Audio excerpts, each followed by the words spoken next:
वितरित कर रहे हैं। गोरखपुर विश्वविद्यालय के दीक्षा भवन में 1200 छात्र छात्राओं को टैबलेट और स्मार्टफोन वितरण कार्यक्रम में मुख्यमंत्री शामिल हुए हैं। थोड़ी देर में ही सीएम योगी छात्र छात्राओं को संबोधित भी करेंगे। ये तस्वीरें इस वक्त हम आपकी स्क्रीन पर आपको दिखा रहे हैं।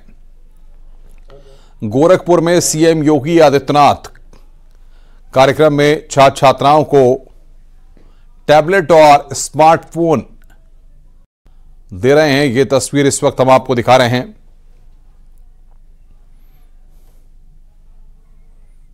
तमाम युवाओं को टैबलेट और स्मार्टफोन यहां पर वितरित किए जा रहे हैं।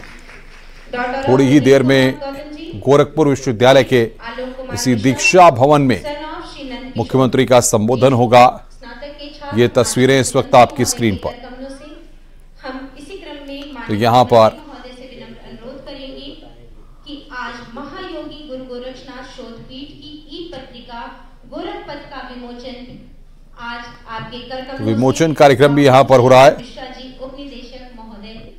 वो भी तस्वीर हम आपको दिखा रहे हैं किस तरीके से गोरखपुर विश्वविद्यालय के दीक्षा भवन में यहां पर ये विमोचन हो रहा है मुख्यमंत्री के द्वारा।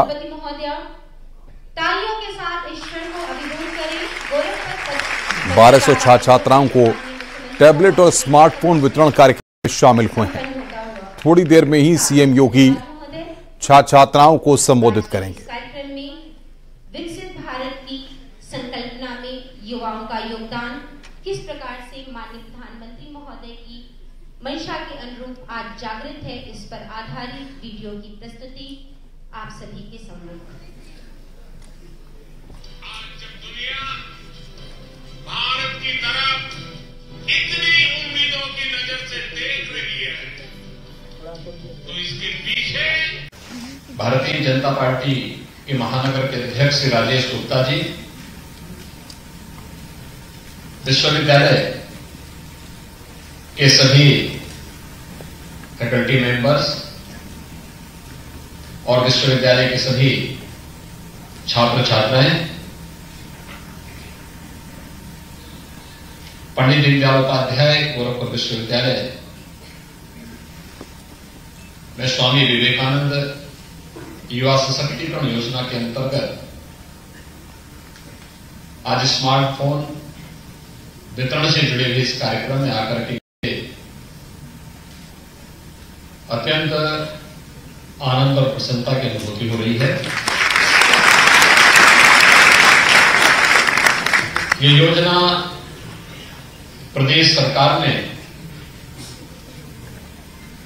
इस सदी की सबसे बड़ी महामारी कोरोना महामारी के तत्काल उपरांत सेकेंड वेव के बाद जब सभी प्रकार की व्यवस्थाएं एक प्रकार से बंद सी हो रही थी, फिजिकल एक्टिविटीज एक प्रकार से और उपस्थिति कम हो पा रही थी, नहीं हो पा रही थी, और उससे केवल व्यापार और उद्यम का ही क्षेत्र प्रभावित नहीं हुआ था, बल्कि सर्वाधिक प्रभावित होने वाले क्षेत्रों में शिक्षा का क्षेत्र भी था। तब तकनीक का उपयोग करते हुए कैसे हम छात्र छात्राओं की और युवा शक्ति को तकनीकी रूप से सक्षम बना सके और बिना किसी डिस्टरबेंस के भी आज तकनीक का उपयोग करते हुए उनके जीवन में उन्हें सशक्तिकरण की दिशा में अग्रसर कर सकते हैं, तब यह योजना प्रदेश सरकार ने प्रारंभ की। हम लोगों ने इसके लिए एक प्रयास प्रारंभ किया है कि हम 2 करोड़ युवाओं को खासतौर पर स्नातक और परास्नातक के उन सभी फाइनल ईयर से जुड़े हुए छात्रों को प्रतिवर्ष कुछ लेकर के 2 करोड़ युवाओं को इसके साथ जोड़ेंगे। और मुझे प्रसन्नता है कि 2022-23 प्रारंभ की है। अब तक 20 लाख से अधिक युवाओं को टैबलेट और स्मार्टफोन का वितरण हम लोग कर चुके हैं और वर्तमान में ये योजना निरंतर आगे बढ़ती हुई कार्य कर रही है। तकनीक हमारे लिए कितना उपयोगी हो सकता है, यह हम लोगों ने पिछले कुछ समय से चल रही विभिन्न योजनाओं के माध्यम से देखा होगा। या कोरोना कालखंड में भी आप लोगों ने ऑनलाइन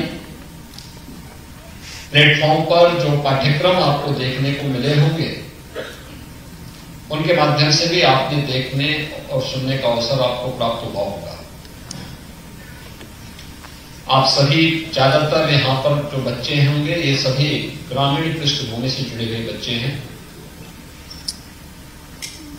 तकनीक कैसे हमारे लिए सहायक हो सकती है और उस तकनीक के माध्यम से हम एक सामान्य नागरिक के जीवन में कैसे परिवर्तन ला सकते हैं, यह आज विभिन्न योजनाओं का लाभ जो जनता को मिल रहा है, उसके माध्यम से हम समझ सकते हैं। पब्लिक डिस्ट्रीब्यूशन सिस्टम यानी राशन की दुकान एक सामान्य रूप से गांव में मानी जाती थी और आज भी चल रही है। 2017 के पहले उत्तर प्रदेश के अंदर राशन की जो दुकानें थी, यहां पर ज्यादातर में भ्रष्टाचार की शिकायतें आती थी। उत्तर प्रदेश के कई जनपद ऐसे थे जिनकी पहले से जांच चल रही थी, जहां पर खाद्यान्न एक कॉमन मैन को, एक गरीब को नहीं मिल पाता था। एफसीआई गोदाम से उठने के साथ ही और गोदाम से उठने के साथ ही वह खाद्यान्न प्रदेश के बाहर पहुंच जाता था, दूसरे देश तक पहुंच जाता था, गरीब देखता रह जाता था। भूख से मौतें होती थी। आपके कुशीनगर में, गोरखपुर में भी मौतें हुई थी, देवरिया में हुई थी, कई अन्य जनपदों में भूख से मौतें होती थी और सरकारें कुछ नहीं कर पाती थी, क्योंकि माफिया बहुत सशक्त था, बड़ा समर्थ था।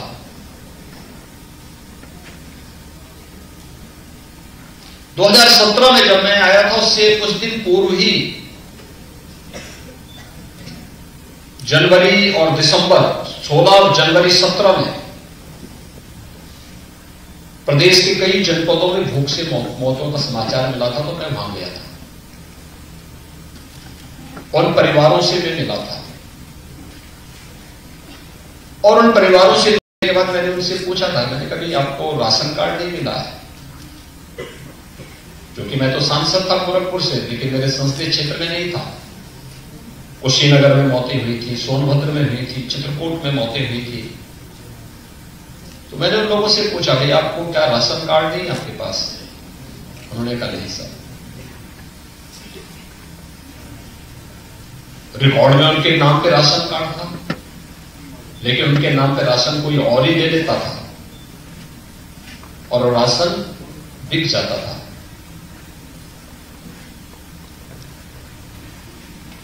मार्च 2017 में 19 मार्च 2017 को मैंने प्रदेश में मुख्यमंत्री पद की शपथ ली। लगभग 10 मार्च के आसपास मैं गोरखपुर आ रहा था दिल्ली से। तो गोरखपुर की डायरेक्ट फ्लाइट नहीं थी, मैं गोरखपुर से लखनऊ, लखनऊ से मुझे बाई रोड आना था। तो मैं लखनऊ आया तो उसी फ्लाइट से उत्तर प्रदेश के खाद्य के प्रमुख सचिव यात्रा कर रहे थे। हम दोनों की फ्लाइट में अगल बगल सीट थी। तो मैं अपनी सीट में बैठा, मेरा कोई परिचय था भी नहीं उनसे। तो मैंने उनसे पूछा, मैंने कहा भी वो मुझसे अपना परिचय उन्होंने दिया, उन्होंने कार्ड मेरे सामने बढ़ाया, कहा साहब मैं प्रदेश में प्रमुख सचिव खाद्य का। तो मैंने कहा ये सब राशन कोटे की दुकान आप ही के पास आती है? उन्होंने कहा हाँ। तो मैंने कहा भूख से मौतें क्यों हो रही? उन्होंने कहा कि भूख से कोई मौत तो नहीं हो रही है। व्यक्ति नगर जा रहा था, लेकिन मैं तो मौके पे गया ही था। उसके 8वें 9वें दिन मैं ही प्रदेश का मुख्यमंत्री बन गया। तो मैंने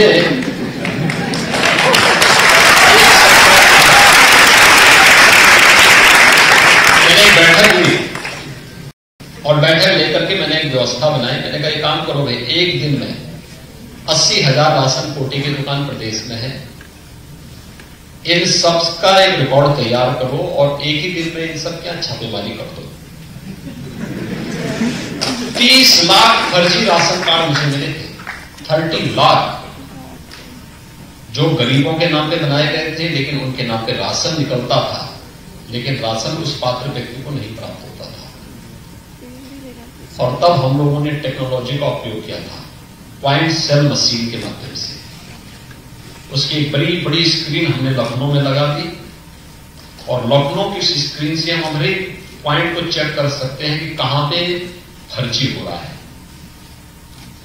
उस मशीन के माध्यम से सारी जानकारी उससे प्राप्त हो सकती थी, कहां घटतोली हो रहा है। ना आप कम दे सकते हैं और न ही मशीन के साथ कोई छेड़छाड़ कर सकते हैं। आधार से प्रत्येक राशन कार्ड को जोड़ दिया गया और हर व्यक्ति के नमूने ले लिए गए। परिणाम क्या है? आज जब भारत सरकार जांच कराती है पब्लिक डिस्ट्रीब्यूशन सिस्टम का, उत्तर प्रदेश का पब्लिक डिस्ट्रीब्यूशन सिस्टम पूरे देश के अंदर सबसे अच्छा है, जबकि सबसे बड़ी आबादी और सबसे ज्यादा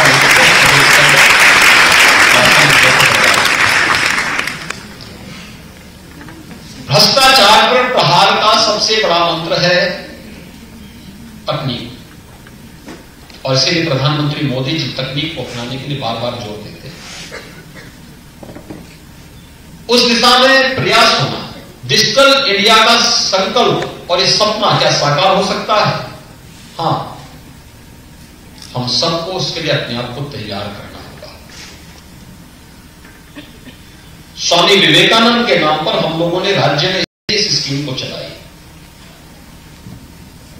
स्वामी विवेकानंद हम सब जानते हैं, एक युवा सन्यासी, मात्र 39 वर्ष का जीवन उन्होंने जिया था। वैश्विक मंच पर भारत की सनातन परंपरा को प्रभावी ढंग से रखने का कार्य उन्होंने किया था। दुनिया के सामने भारत के धर्म और दर्शन को जिस सशक्त तरीके से उन्होंने रखा था, और उन्होंने केवल कहा ये केवल पोगापंथी नहीं है, ये जो कुछ भी है ये विज्ञान से आगे बढ़ करके है। विज्ञान की सीमाएं जहां पे समाप्त होती है वहां से भारतीय दर्शन और भारतीय अध्यात्म प्रारंभ होता है। इस बात को प्रभावी ढंग से रखने का काम स्वामी विवेकानंद ने किया था, और आज हम सबका सौभाग्य है। इसलिए प्रदेश के अंदर जब मेरे सामने आया कि मैंने इसके बारे में विभाग से कहा, मैंने कहा इस एक स्कीम को हमें बनाना चाहिए, क्योंकि कोरोना कालखंड में बच्चे कोई प्रतियोगी परीक्षाओं की तैयारी कर रहा होगा, किसी को हम, क्योंकि 2 वर्ष से ऐसे लगातार हो गए थे कि जब हमें परीक्षा किए बगैर हम बच्चों को पाठ अगली क्लास में प्रमोट कर रहे थे। हमने कहा क्या ऑनलाइन एग्जामिनेशन के साथ हम जोड़ सकते हैं? बच्चों के पास टैबलेट नहीं थे, स्मार्टफोन नहीं थे, ऑनलाइन एजुकेशन के साथ जोड़ सकते हैं, उनके पास व्यवस्था नहीं थी और भी अन्य संसाधनों का। तब हम लोगों ने कहा कि स्वामी विवेकानंद के नाम पे स्कीम निकाले, 2 करोड़ युवाओं को इस योजना के साथ जोड़ेंगे। और आज मुझे प्रसन्नता है कि 20 लाख से अधिक युवाओं को अब तक हम टैबलेट अथवा स्मार्टफोन उपलब्ध करवा चुके हैं। और इस तरह आज दीनदयाल उपाध्याय गोरखपुर विश्वविद्यालय में 1000 छात्र छात्राओं को इस सुविधा उपलब्ध हो रही है। जिन्हें उपलब्ध हो रही है उनको मैं हृदय से बधाई देता हूं। जो लोगों को अभी नहीं उपलब्ध हो पाया है वो इंतजार करें, उनको भी ये योजना उपलब्ध होगी। इसकी सबसे बड़ी खूबी क्या है? स्मार्टफोन और टैबलेट केवल आपके लिए, आपके कॉल करने के लिए या आपको मनोरंजन करने के लिए, एजुकेशन के लिए नहीं है।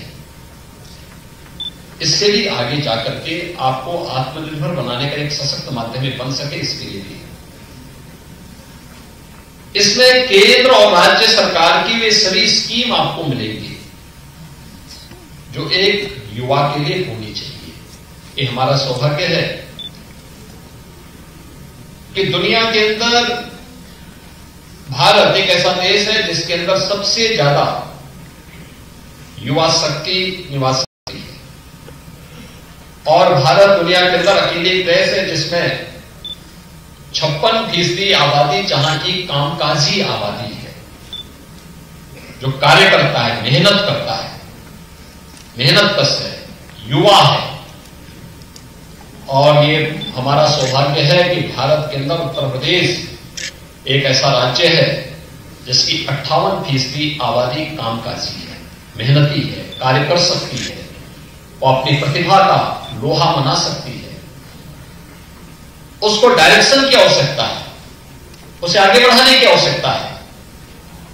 उसे आगे बढ़ाने के क्रम में हम इस योजना को लेके आए हैं। थोड़ा सा प्रयास करें, परिणाम अपने आप आने लगते हैं। परिणाम लाने के लिए प्रयास करने की आवश्यकता है। मैं बार बार इस बात को सोचता हूं कि हमारे महाविद्यालय या विश्वविद्यालय या उच्च शिक्षण के संस्थान अपने आप में टापू बन करके रह गए। वे शिक्षा और डिग्री और सर्टिफिकेट देने के केंद्र मात्र बन के रह गए। उनको उससे बाहर निकलना पड़ेगा। और सौभाग्य से कोरोना कालखंड में प्रधानमंत्री मोदी जी ने आपके लिए एक राष्ट्रीय शिक्षा नीति दी। ये केवल आपको सर्टिफिकेट, डिप्लोमा, डिग्री देने का एक माध्यम नहीं बनेगी केंद्र, बल्कि अब यहां से निकला हुआ कोई भी छात्र या छात्रा जब यहां से निकलेगा तो वह आत्मनिर्भर बनकर के निकलेगा, स्वावलंबी बनकर के निकलेगा, प्रावलंबी नहीं, दूसरों पर निर्भरता नहीं, बल्कि जब वो निकलेगा तो आत्मविश्वास से भरपूर होगा। प्रधानमंत्री मोदी ने क्या कहा था आपको? आजादी के अमृत महोत्सव के मुख्य संबोधन को संबोधित करते हुए प्रधानमंत्री मोदी जी ने कुछ बातें कही। जब भी कोई संबोधन होता है, हमारे युवाओं को चाहिए कि कुछ महत्वपूर्ण मुद्दों को नोट करें और नोट करके फिर उसको देखें, अगले दिन न्यूज़पेपर में देखें क्या है, इसका मतलब क्या है, ढूंढे, जानकारी ले। उन्होंने 5 बातें कही थी। उन्होंने कहा यह आजादी का अमृत महोत्सव है। आजादी हमने अपनी आंखों से नहीं देखी, लेकिन आजादी के 75 वर्ष के समारोह में हम सहभागी बन रहे हैं। लेकिन यही हमारा केवल यही हमारे मंजिल नहीं है। मंजिल तो हमारी होनी चाहिए कि जब देश अपनी आजादी की शताब्दी महोत्सव मना रहा होगा 2047, तो हम कैसा भारत चाहते हैं। आपके लिए समय है। जो उम्र हमारी आज इस समय है, उस समय आपकी वह उम्र होगी, और तब कैसा भारत आपको चाहिए। उस भारत के लिए उन्होंने 5 पंचप्रण की बात की। वे पंचप्रण क्या था?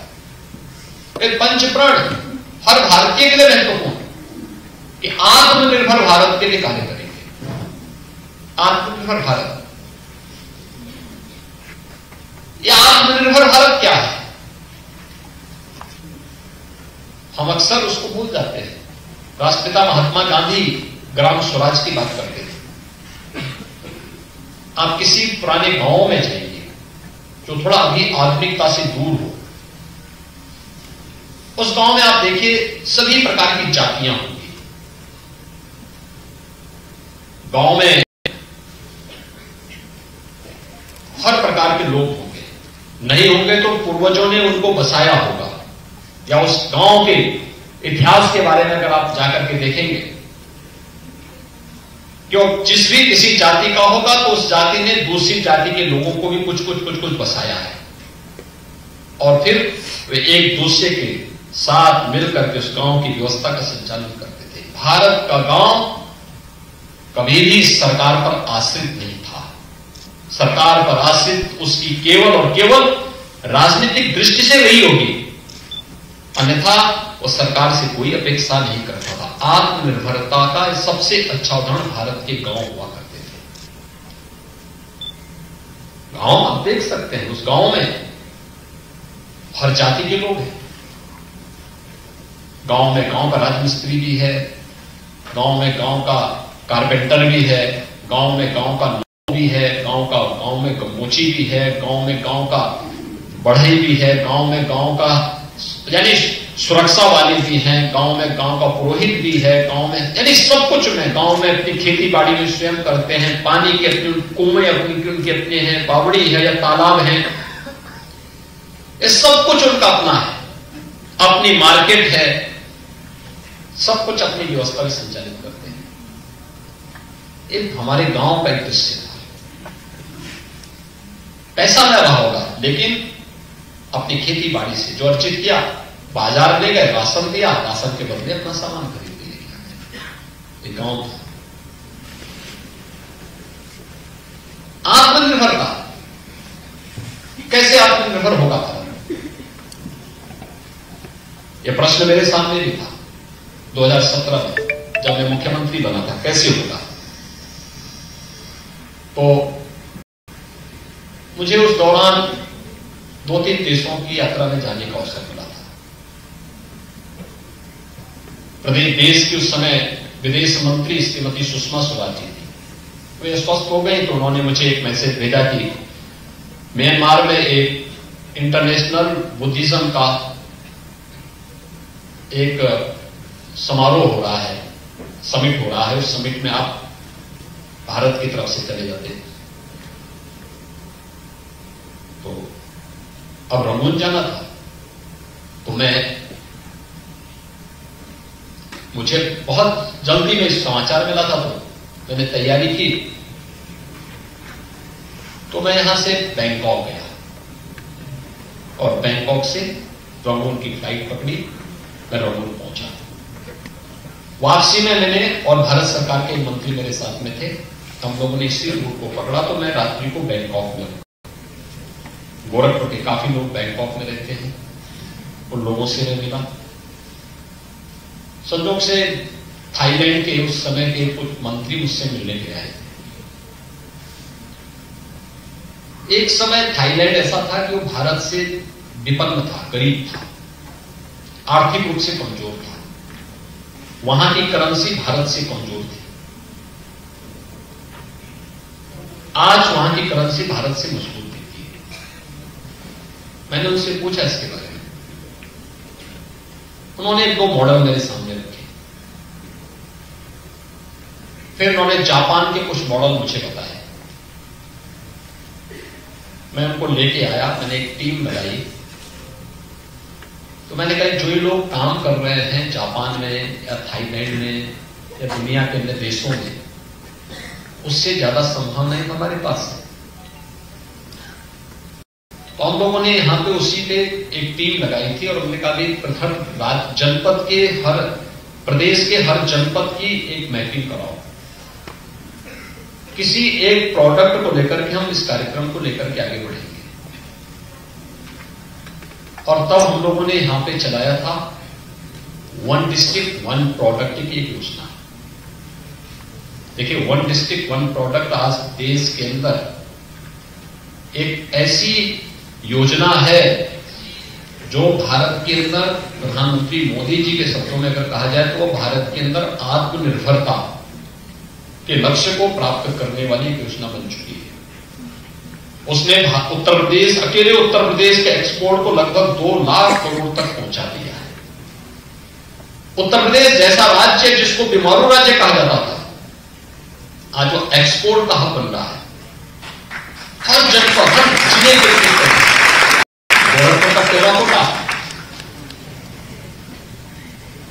आप लखनऊ का देखेंगे चिकन कारीगरी, आप मुरादाबाद की ब्रास, फिरोजाबाद का ग्लास, अलीगढ़ का हार्डवेयर, मेरठ की स्पोर्ट्स आइटम, यानी दुनिया के अंदर जहां कहीं भी आपको खेल का कोई सामान दिखेगा तो उसमें से दुनिया के अंदर 60 से 75% मार्केट पर मेरठ में बनी हुई सामान का कब्जा है।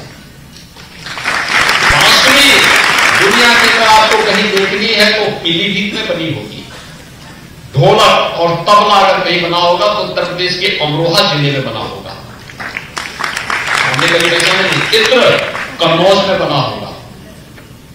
लेजर का आइटम ये कानपुर और आगरा में बना होगा। ये पहले भी हो सकता था, इस दम तोड़ रहा था। आज वह उछाले मार रहा है। तो किन कारणों से? हमने केवल उसको तकनीक के साथ जोड़ा, हमने उसको मार्केट दिया और मार्केट देने के साथ हमने उसको अच्छी पैकेजिंग के साथ जोड़ दिया। एग्जीबिशन लगाते हैं, प्रमोट करते हैं, वहां तक जाने का किराया देते हैं, उनके रहने की खाने की व्यवस्था करवा देते हैं, किराया दे देते हैं, उछल पड़ता है, उसकी बिक्री होती है। अभी 1 वर्ष पहले की घटना है, गोरखपुर का टेराकोटा का, औरंगाबाद के कुछ लड़के लखनऊ गए थे। मैं दीपोत्सव में अयोध्या जा रहा था, तो उससे 2 घंटे पहले मुझे जानकारी मिली कि यहां एग्जीबिशन लगी है, गोरखपुर से भी कुछ लोग आए हैं। तो मैंने कहा बुलाओ। तो मेरे पास एक दीप स्टैंड, मिट्टी का बना हुआ दीप स्टैंड लेकर के आया। तो टेराकोटा तो मैं तो औरंगाबाद जाता ही था, पहले से देखता ही था, संसदीय क्षेत्र का हिस्सा था। मैंने उनसे पूछा, मैंने कभी क्या बिक्री कुछ हुई? उसने कहा सब बिक्री। तो मैं मानता था 25-30 हजार की बिक्री भी बेचारी थी, क्योंकि इससे ज्यादा मिट्टी के सामान कितने बिकेंगे। उसने कहा साहब 3 दिन में मुझे 8 लाख का प्रॉफिट हुआ है।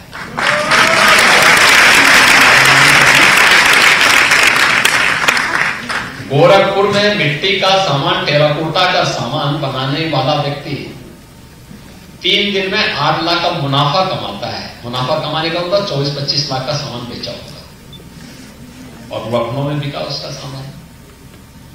अभी मैं फिर लखनऊ में उत्तर प्रदेश दिवस के दिन लखनऊ में मैं गया था, वहीं का एक दूसरा कारीगर मुझे मिला, वह भी अपने एग्जीबिशन के साथ वहां पे था। क्या अच्छी आइटम बना के आज हमने उनको तकनीक क्यों तकनीक दी? मैनुअल चाक की बजाय इलेक्ट्रिक और सोलर चाक दे दी, स्पीड बढ़ गई, मार्केट दे दिया, पैकेजिंग के साथ जोड़ दिया। परिणाम क्या है कि उनके जीवन में परिवर्तन है। ऐसे ग्लास का है, ऐसे ब्रॉस का है, ऐसे अन्य आइटम को उत्तर प्रदेश के अंदर थोड़ी गति दी। परिणाम क्या है? अकेले मुरादाबाद में ब्रॉस एकदम बंदी के कगार पर था, लोग पलायन कर रहे थे, हताश थे, निराश थे। मैं गत वर्ष वहां गया था इनके साथ बैठक लेने के लिए। 16,000 करोड़ रुपए का केवल एक्सपोर्ट होता है वहां का ब्रॉस का आइटम, 16,000 करोड़ रुपए। भदोई में गया था, भदोई की कालीन 12 से 13,000 करोड़ रुपए की वहां बिक्री होती, दुनिया के अंदर जाती है। 12 से 13,000 करोड़ की कालीन हर वर्ष जाती है।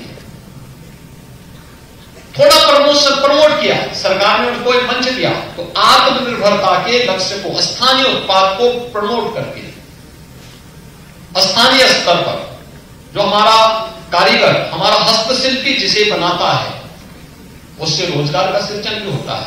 और इसका लाभ हमें कब प्राप्त हुआ? कोरोना कालखंड में 40 लाख लोग वापस आ रहे थे, कारीगर, कामगार, मजदूर, श्रमिक वापस आ रहा था। कहां काम थे? क्योंकि तमाम राज्यों ने तो उनके साथ जो व्यवहार किया था वो किसी से छुपा हुआ नहीं, और अकेले उत्तर प्रदेश था जो कह रहा था कि नहीं हम अपने लोगों को संभालेंगे। हम खड़े हुए और उन 40 लाख लोगों को हम सम्मान प्रदेश के अंदर उनके गांव तक पहुंचाया। और हम लोगों ने कहा कि इनमें ज्यादातर लोगों को काम दे दो। ओडीओपी योजना के अंतर्गत, वन डिस्ट्रिक्ट वन प्रोडक्ट योजना के अंतर्गत या एमएसएमई यूनिट के अंदर हम लोगों ने उनके साथ समायोजन करना प्रारंभ किया। परिणाम क्या था? ज्यादातर लोगों को रोजगार मिला। अगर सरकार पहले से तैयार नहीं होती तो हम कुछ नहीं कर पाते। तो स्थानीय उत्पाद को प्रमोट करके हम एक बड़े लक्ष्य को प्राप्त कर सकते हैं। स्थानीय कारीगर को हम प्रोत्साहित कर सकते हैं, कारीगरों को प्रोत्साहित करके नया मंच दे सकते हैं। तो वन डिस्ट्रिक्ट वन प्रोडक्ट की योजना आत्मनिर्भर भारत की ही योजना है, या फिर विश्वकर्मा श्रम सम्मान योजना, ये 2019 में हम लोगों ने प्रारंभ की थी, जो आज पीएम विश्वकर्मा के रूप में पूरे देश के अंदर लागू हुई। तो पहला प्रण प्रधानमंत्री जी का क्या था? आत्मनिर्भर भारत के लक्ष्य को प्राप्त करना। आत्मनिर्भर भारत, हम सबका लक्ष्य क्या होना चाहिए? हमारा देश आत्मनिर्भर। दूसरा प्रण था उनका गुलामी के अंश को समाप्त करना। ये यूरोप का है, ये अमेरिका का है, ये कनाडा का है, ये ऑस्ट्रेलिया का है, ये फलानी जगह का है, ये अच्छा होगा, और ये भारत का है, ये गोरखपुर का है, ये वाराणसी का है, या लखनऊ या प्रयागराज का है, ये अच्छा नहीं होगा। इस मानसिकता से उभरना, ये मानना हमारा प्रोडक्ट अच्छा होगा और दूसरे का अच्छा नहीं होगा। अगर हम इस दिशा में कार्य प्रारंभ करेंगे और उसके अनुरूप प्रतिस्पर्धा, स्वस्थ प्रतिस्पर्धा को आगे बढ़ाना, उसके अनुरूप प्रोडक्ट के लिए ट्रेनिंग देना, टेक्नोलॉजी के साथ जोड़ना, या किसी भी दिशा में आप आगे बढ़ने के प्रयास करेंगे, परिणाम आएंगे गुलामी की मानसिकता से सर्वथा मुक्त होगा। तीसरा, विरासत पर सम्मान का भाव आना, अपनी परंपरा पर गौरव की अनुभूति होनी चाहिए, और हम भारतीयों को तो और भी गौरव की अनुभूति होनी चाहिए। जितनी प्राचीन परंपरा संस्कृति हमारी है, इतिहास से भी परे हम लोग हैं। हमको इतिहास के दायरे में कोई कैद नहीं कर सकता।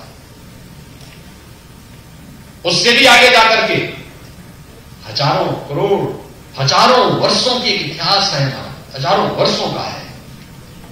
अभी 500 वर्ष का भगवान राम का भी तो प्राण प्रतिष्ठा का, पुनर्प्राण प्रतिष्ठा का कार्यक्रम अयोध्या में संपन्न हुआ। पर भारत किस रूप में, किस उत्साह के साथ जुड़ा है? दुनिया जुड़ी है, दुनिया एकजुट है। लोगों के लिए कौतूहल और आश्चर्य का विषय है। अभी आपने वाराणसी का देखा होगा। वाराणसी में काशी विश्वनाथ धाम में, ज्ञानवापी में एएसआई की रिपोर्ट सामने आ रही है। एएसआई की रिपोर्ट क्या बताती है?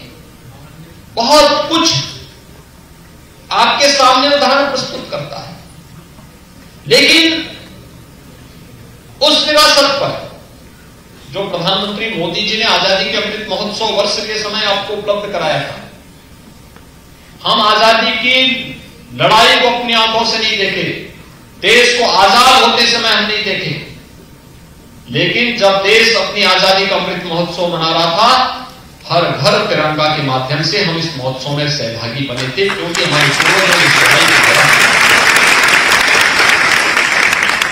हमने उस दौरान आजादी के अपने उन बंदों को, जो राष्ट्र नायक थे, जो स्वतंत्रता सेनानी थे, उस समय के क्रांतिकारी थे, या जिन्होंने देश की आजादी के पहले आजादी के आंदोलन में सहभागी बनकर इस लड़ाई में नेतृत्व प्रदान किया था, या आजादी के बाद भारत की सुरक्षा करते हुए भारत के रक्षा बलों में, अर्धसैनिक बलों में, पुलिस बलों में अपनी सेवाओं के माध्यम से देश को सुरक्षा दी थी, बाह्य और आंतरिक सुरक्षा प्रदान की थी, उनके प्रति सम्मान का भाव व्यक्त करेंगे। उनके स्मारकों का सुंदरीकरण हुआ, हम लोग गए, उन पे शोध हुआ, उन पे कार्य हुआ।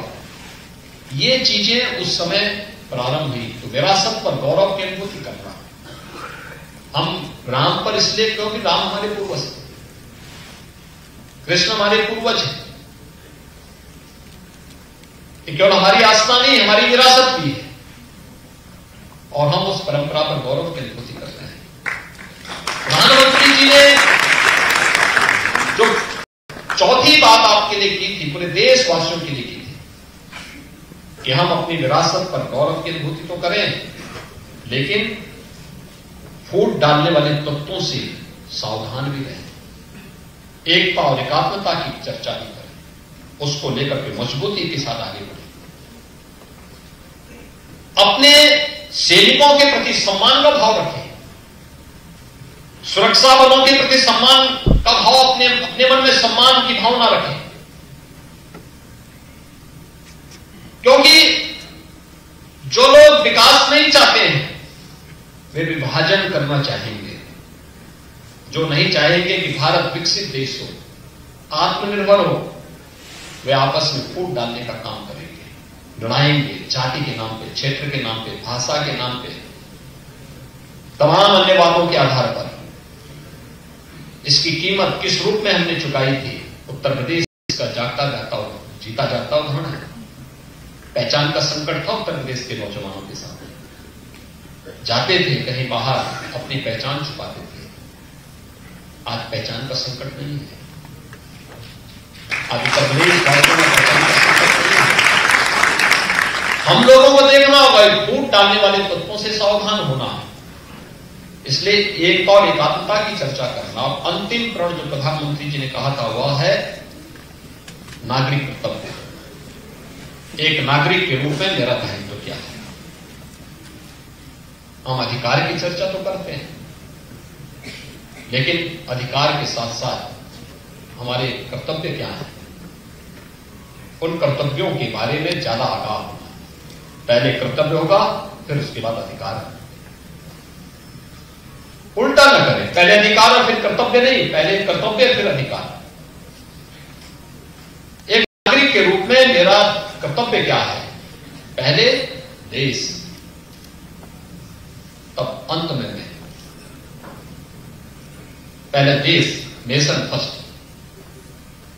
ये पंच प्रण का संकल्प प्रधानमंत्री मोदी जी का देशवासियों के लिए इसी बात को लेकर।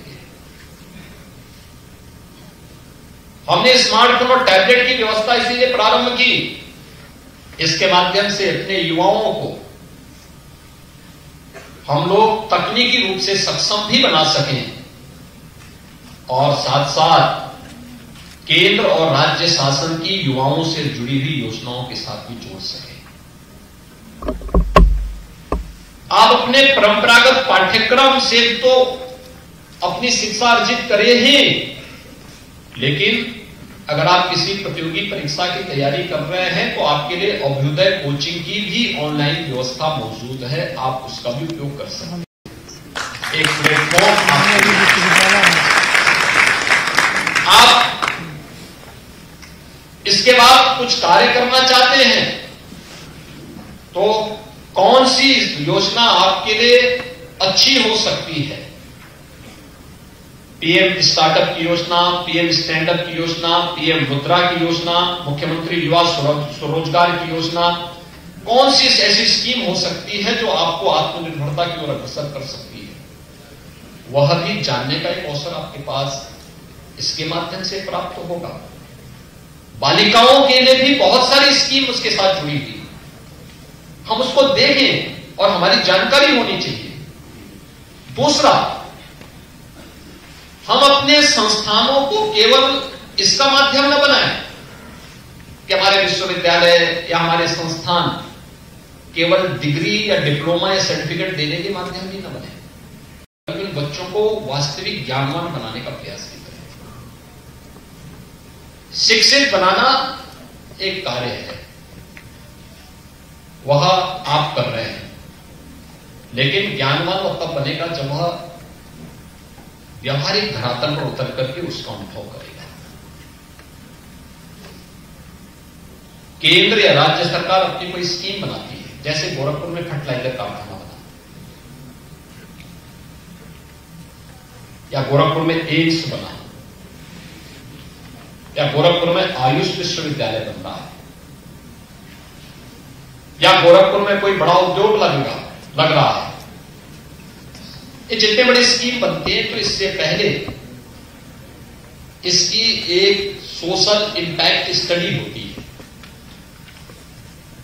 वहां की सामाजिक, वहां की जैव पारिस्थितिकी, वहां के अन्य परिस्थितियों पर इसका क्या असर पड़ेगा। बहुत सामान्य अध्ययन होता है, 4-5 महीने का समय लगता है, एक डाटा कलेक्ट किए जाते हैं, बहुत सारे आज तो सब कुछ पहले से मौजूद है। थोड़ा सा प्रयास करना है और उस स्टडी को फिर प्रस्तुत कर देना, फिर उस पर चर्चा होती है, तब वह स्कीम, वह प्रोजेक्ट आगे बढ़ पाता है। होता क्या है, इसमें दुनिया की और देश की कुछ कंपनियों की मोनोपोली है। लंबी फीस लेते हैं, लंबा समय लेते हैं। बहुत सारे लोग तो दिल्ली और मुंबई से बाहर नहीं निकलते, वहीं बैठे बैठे अध्ययन कर लेते हैं, फीस ले लेते हैं। हमारा कहना है क्या ये स्टडी हमारे संस्थान नहीं कर सकते, हमारे विश्वविद्यालय नहीं कर सकते। हमारे शिक्षक और हमारे छात्र मिलकर के स्टडी को लेंगे तो विश्वविद्यालय की भी अतिरिक्त इनकम बढ़ेगी और साथ साथ छात्रों को भी कुछ मानदेय उसके माध्यम से, स्कॉलरशिप के माध्यम से उपलब्ध किया जा सकता है। गरीब छात्रों को एक अतिरिक्त रूप से, आर्थिक रूप से मजबूत करने में वो मदद कर सकती है, लेकिन हमें उसके लिए तैयार होना पड़ेगा। या अपनी शिक्षा के साथ साथ, अपनी डिग्री के साथ साथ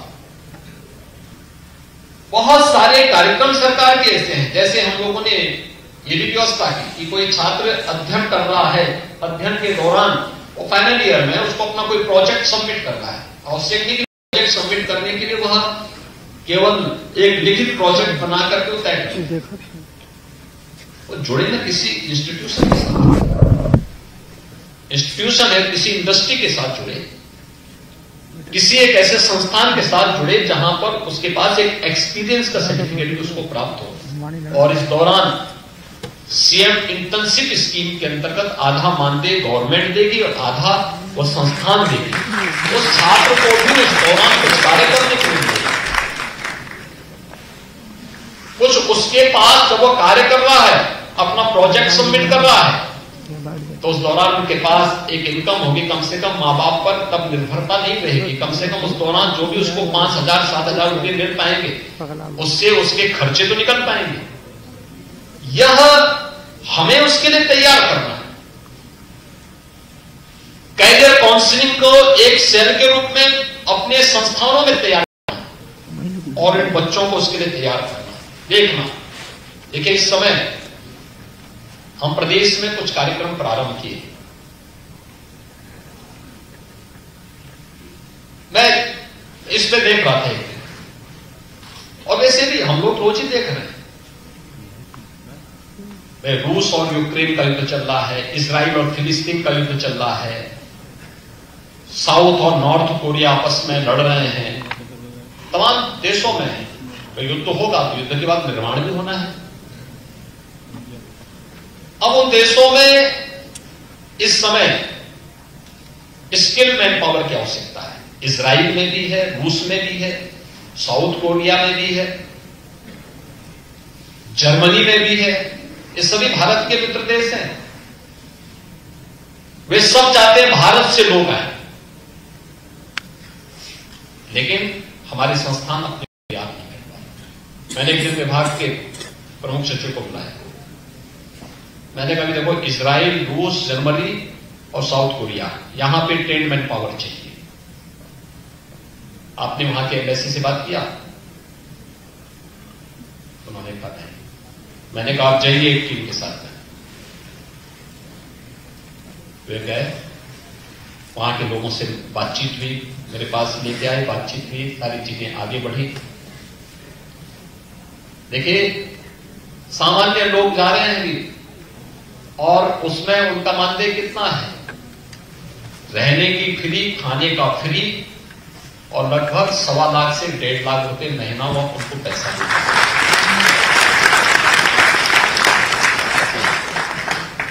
अब एक सामान्य व्यक्ति को 1.25 लाख से 1.5 लाख रुपए खाना पीना फ्री के बाद अगर मिल जाए तो क्या बुरा है क्या? और यह कार्य और वह अगर स्किल होगा तो उसको और भी अच्छा मानदेय मिलेगा, लेकिन इसके लिए हमें अपने आप को तैयार करना होगा। टैबलेट और स्मार्टफोन इसलिए उपलब्ध कराया जा रहा है, हम देखें दुनिया में क्या है। केवल टेलीविजन में यही नहीं देखना है कि युद्ध हो रहा, वाह उसने उसको तोड़ दिया, तोड़ने के बाद उसको बनना भी है और उसको बनाने में आप कहां सहायक हो सकते हैं, ये देखना। हमें दो देश लड़ रहे हैं, उनकी लड़ाई होती रहे, लेकिन हम देखें कि हमारे लिए कहां रास्ता है। तो हमें उस रास्ते की तरफ जाना है जहां निर्माण में हम योगदान दे सके, और उसमें अगर हमारे युवा होते हैं, अब तक हम 1200 नौजवानों की तैनाती कर चुके, 5000 का मैंने लक्ष्य दिया इजराइल के लिए। 5000 युवा इजराइल में हम भेजेंगे, वहां के निर्माण कार्यों में योगदान देंगे।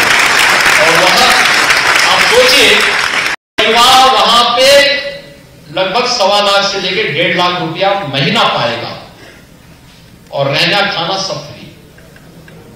आप सोचिए, ऐसे ही हम अन्य देशों के लिए तैयारी करेंगे, अपने प्रदेश के साथ साथ दुनिया में भी जाएगा, तो वहां जो पाएगा तो अपने देश में भेजेगा ना कमा करके। परिवार कुछ कर नहीं सकता। बहुत सारे लोगों को लगता होगा कि अयोध्या में इतना पैसा सरकार ने क्यों खर्च कर दिया। प्रतिदिन वहां पे 4 से 5 लाख लोग आ रहे हैं,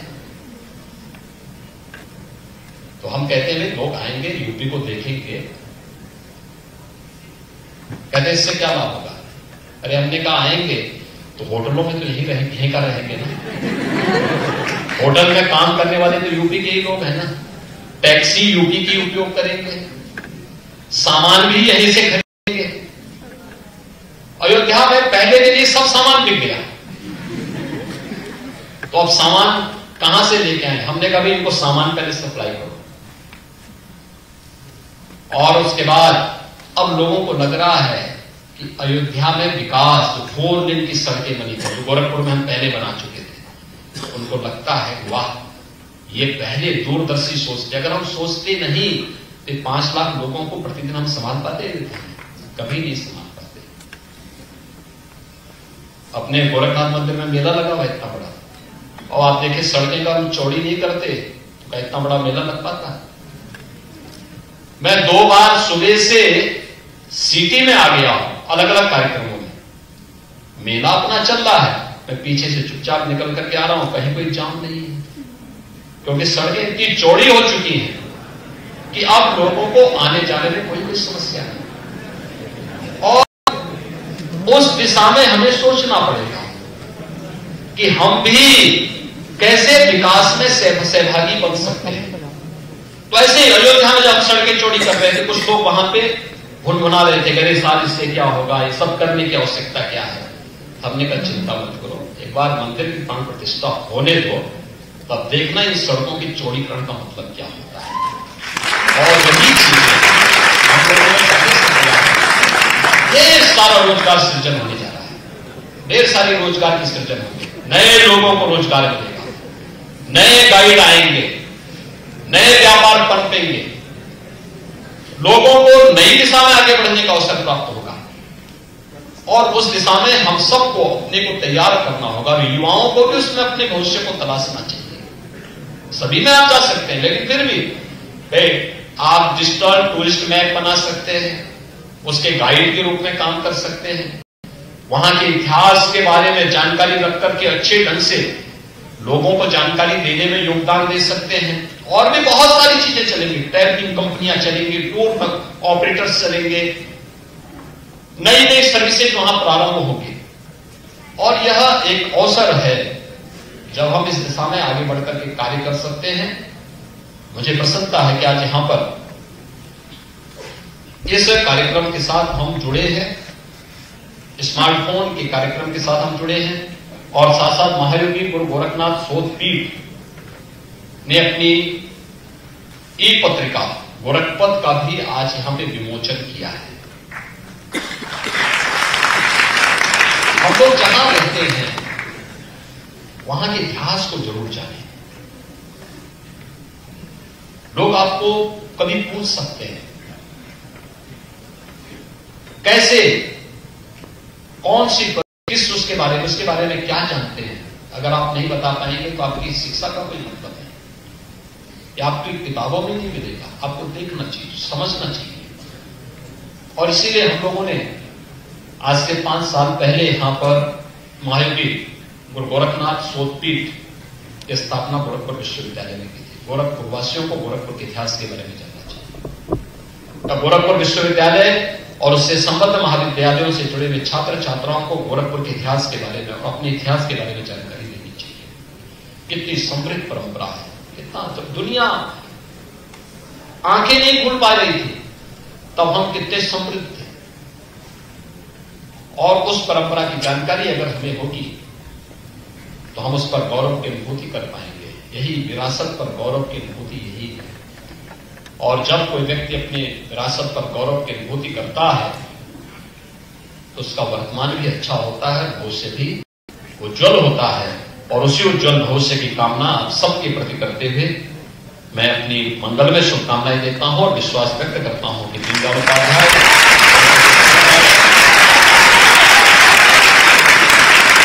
और अच्छी दिशा में कार्य करेगा। शासन की योजनाओं को इन छात्रों तक पहुंचा करके इनके उज्जवल भविष्य को बनाने में निर्णायक साबित होगा। आप सबके प्रति मेरी शुभकामनाएं। धन्यवाद। जय हिंद।